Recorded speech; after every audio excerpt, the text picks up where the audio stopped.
Assalomu alaykum hurmatli kuzatuvchilar. Bugun biz mana Future Growth kompaniyasidan uy xarid qilganmiz, ya'ni investorlarmiz.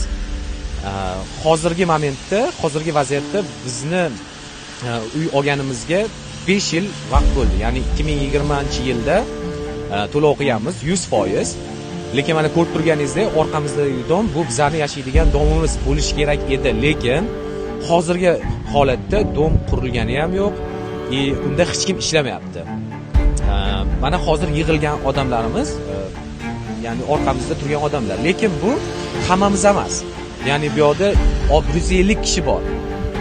Kimnidir ahvoli og'ir, kimnidir vaqti yo'q va hozir ko'rib turganingizdek, ob-havo ham shunga mos. Biza nimani so'ramoqchimiz? Ya'ni huquqni muhofaza qiluvchi organlardan. Biz shu paytgacha shu kompaniya direktorlariga 10 martadan ko'proq murojaat qildik. Ya'ni har doim обещание, ya'ni